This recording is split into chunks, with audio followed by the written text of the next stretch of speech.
right බොහොම ස්තුතියි හොඳ අත්පොල සන්නාදයක් නැවතත් අපි ලබා දෙන්නේ කුෂානි සඳරේකා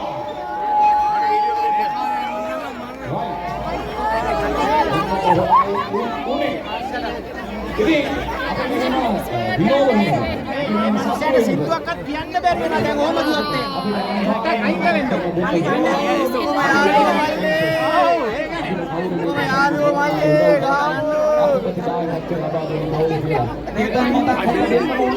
International Japan in ආයතනයේ මලිස් මහත්මයා එතුමාගේ ස්ථානයේ මේ ප්‍රෝග්‍රෑම් කට්ටිය එන්නකෝ මේ වැඩ කටයුතු ප්‍රසිද්ධ වෙන්න කොහොමද කියලා බලන්න එයාටත් විශේෂයෙන්ම අපි ස්තුතිවන්ත වෙනවා. ඔවුන් තමයි මේ බලන්න BMW Subic Incorporated Philippines ඒ ආයතනයක් අපි මතක් කර සිටිනවා. මේ අවස්ථාවේදී බොහොම ස්තුතියි අපි ගාමු කට්ටිය යන්නකෝ. ඒ වගේම රසබෝජුන් සිංගප්පූරුවේ වෙන්නේ Taste of Paradise අපි අනිවාර්යයෙන්ම මතක් කර සිටිනවා මේ වෙලාවේ මම මොන වෙලාවක ඔයගලන්ට අමතක කරනවා නාම ඒ වගේම තමයි ආසින් කුසිනි සිංගප්පූරු අපි මතක් කර සිටිනවා ඒ අනුග්‍රහක භවතාවත් ඒ වගේම සිලෝන් ෆුඩ් වර්ල්ඩ් සිංගප්පූරු අපි මතක් කර සිටිනවා ඔවුන්වත් ඒ වගේම WKS International Singapore Santaya අපි මතක් කර සිටිනවා ඔවුන්වත් ඒ වගේම LG Holdings Private Limited Japan ඒ අයවත් අපි තාමත්ම ආදරයෙන් මතක් කර සිටිනවා ප්‍රසංගයට ඔබතුමාලට ස්තුතිවන්ත වෙනවා ඒ වගේම තමයි නිර්මාණ කාගෝ අමතක නොවන නම නිර්මාණ කාගෝ ලංකාවේ ඒ වගේම සිංගප්පූරු දුබායි මැලේසියා මේ හැම රටකින්ම ඔබට ලංකාවට බාණ්ඩ යවන්න පුළුවන් ඩෝර් ටු ඩෝර් සර්විස් එකක් කරනවා විශ්වාසවන්ත ආයතනයක් කියලා මට පුරා කියන්න පුළුවන් ආයතනයක් එහි සමූහ ව්‍යාපාර අධිපතිතුමා නිර්මාණ බණ්ඩාර අපේ ඉනවත් හොරබි අයියා ඒ වගේම රවි ආදාවුද ලංකා ඒ වගේම ආසිරි නොවන් මේ සියලු දෙනාම අපි මතක් කර සිටිනවා ඒ වගේම සංක ඒ වගේම ජපන ඒ වගේම සම්පත් ලලිත් දමිත මේ සියලු දෙනාම අපි ආදරයෙන් මතක් කර සිටිනවා ඔයාලට ස්තුතිවන්ත වෙනවා මේ ප්‍රසංගයක් අපිට නිරන්තර සම්බන්ධ කරලා විනෝද වෙන්න අවස්ථාව ලබා දෙන පිළිබඳව ඉතින් මේ සියලු දෙනාටම අපේ ප්‍රණාමය ගෞරවය පුද කරන්නත් එක්ක හොඳ අත්පොල සම්මානයක් ලබා දෙන සියලු දෙනාම බොහොම ස්තුතියි ඉතින් අපි ඊළඟට සූදානම් වෙනවා තවත් අපේ ආදරණීය මිත්‍රයෙක් ගායකයෙක් මේ වේදිකාවට සංගාගෙන එන්න මොකද අපි දන්නා දැන් මේ වෙනකොට අවුරුදු කුමාරි තරඟ තෝරනවා ඒ කටයුත්ත වෙනම සිද්ධ වෙනවා වේදිකාවේ කටයුතු වලට බාධා නොවන්න කරනවා කියලා සංගීත ප්‍රමාණය කිව්වා ඒ නිසා වේදිකාවේ ගායකයන්ගෙන් අඩුවක් නැහැ තාමත් රංජන් රාමනායක ඔබ ආදරය කරන අපි හැමෝටම යාළුවා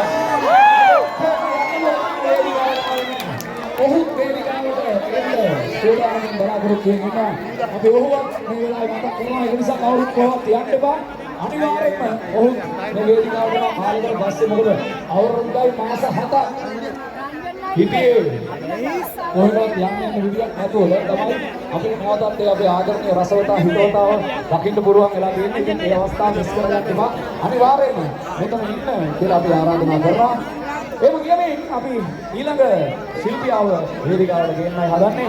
ඔබ කවුරුත් ආදරය කරන විශේෂයෙන්ම මිල්ටන් මල්ලවආරච්චි අපේ නැසීගේ කලාකරුවන්ට ආදරය කරනවා නම් ඔබ ඔහුගේ හඬ මේ වේදිකාවේ අවදි කරන්න මීට වඩා හොඳ කෙනෙක් මම හිතනවා මේ වෙලාවේ නැහැ කියලා. අපි ආරාධනා කරමු ලහිරු බාලසූරිය එන්න වේදිකාවට. වේදිකාව ඔබේ. මම නෙමෙයි මල් ලහිරු. හොඳයි නේද?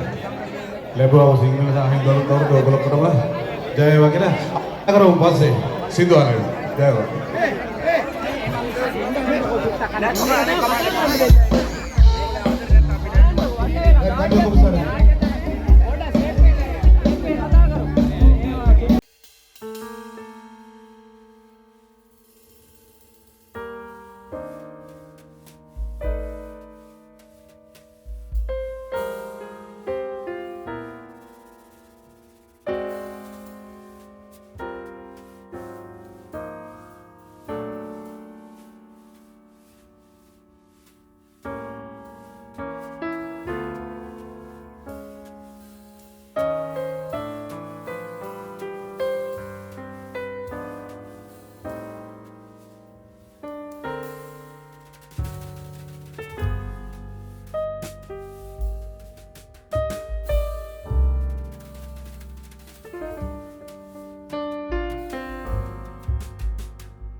පෙරුමයි කියන රඟපන්නත් හොඳයි වගේ ඉතින්.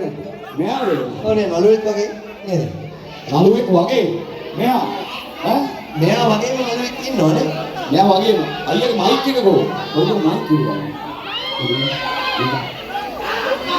රංජන් අයියා මේක ඔයාගෙන් හැමදාම අහන කොමන් ප්‍රශ්නයක්. හැබැයි මම මේ ප්‍රශ්නේ අහන්නේ වෙන හේතුවක් මත. ඒ නිසා මේ ප්‍රශ්නේ මම ඔයාගෙන් අනිවාර්යයෙන්ම අහනවා. වෙන මේගොල්ලොත් එක්ක කතා කරන්න කලින්. රංජන් අයියා කසාද බඳින්නේ නැත්තේ ඇයි කියලා හැමෝම අහනවනේ. හරිද? කසාද බඳින්නේ නැත්තේ ඇයි කියලා හැමෝම අහනවා. හරිද? ඒකට මට බ්ලොන්ඩ් උත්තරයක් ඕනේ නිකන් වෙන සංකීර්ණ උත්තරයක් නෙමෙයි. ඇයිවා කසාද බඳින්නේ නැත්තේ? මට ඒක කියන්න ඕනේ ඒක කියන්න ඕනේ. මම සහල් උත්තරයක් ඕනේ. මම ඉන්නේ කොබන්දම අනිත් අය කතා කරනවා. ඒ කියන්නේ නේ ගොඩාක් අයව සතුටු කරන්න පුළුවන්කම තියෙද්දි එක්කෙනෙක්ව සතුටු කරලා තේරුමක් නැහැ කියලා නේ. ඒකද වාක්‍යය? මම සෙප්පෙලියෝ ගොඩාක් ගෙලිත්.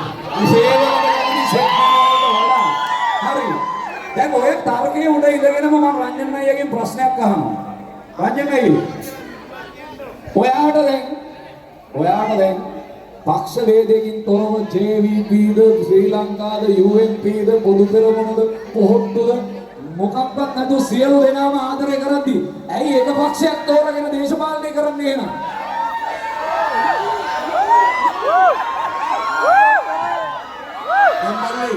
මම කිසි පක්ෂයක් නැහැ. මම දන්නවා මොකද මම දන්නවා.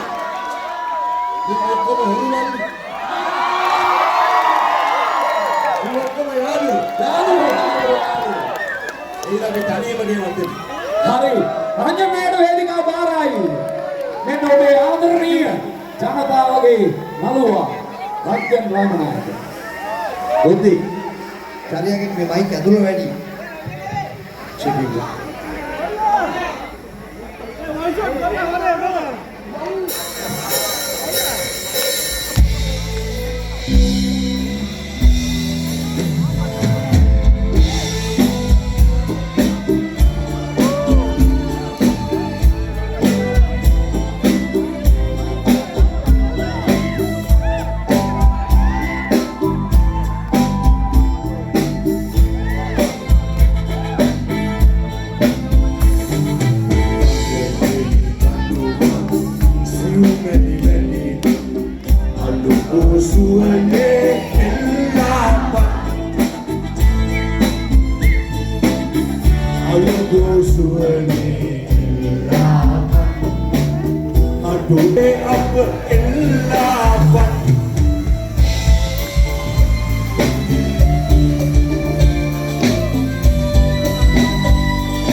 සිද්ධ වල බයින්නේ. අරු සිද්ධ